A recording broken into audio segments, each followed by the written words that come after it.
Ayan mga kalodji, so naay bagyo pero kinahanglan gyapon nato magtrabaho kay kinabuhis Manila.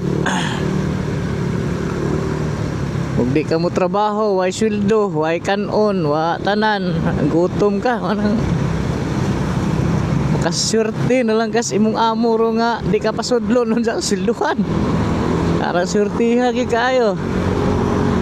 Pero ingana nga di ka musulod, siyempre wagi ka sweldohan na kay no work no pay man. Kusog kayong hangin mga kalodji, grabe yung hangin, parang signal, oh sus Ginoo ko ha. Hadlok, nagpadagag kusog ha. Uy, hinay-hinay ra boss. Pating kusog maghangin. Amping takay, pating sus Ginoo ko. Karon rin. And guys, good morning. Dahil mayroon pa tayong 10 minutes, so daan muna ako dito sa may Santo Domingo Church para magpasalamat kay Papa God. At hihingi na rin tayo ng tawad at pasalamat. And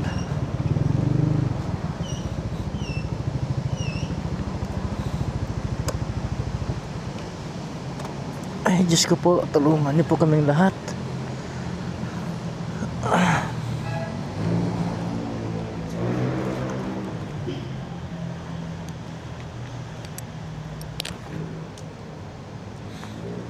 Lord, thank you po sa lahat. Okay.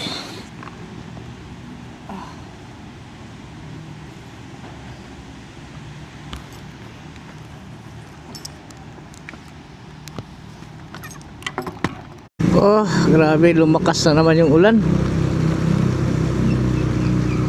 Pabugso-bugso yung ulan mga lods. Hangin. Oh, lumakas na naman oh. Diyos ko po.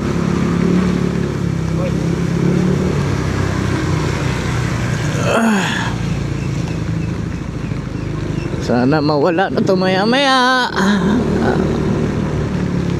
para hindi na maperwisyo yung ating mga kababayan. So, ingat tayo dyan, lalong-lalo na yung mga malapit sa ilog saka sa dagat. Okay, lisod na kayo panahon ron, murag apiki na kadyo. Kinahanglan na siguro magpalit na naman ng ibang generation. Ay, Ginoo ko, grabe, lumakas na naman yung hangin sa ulan, no?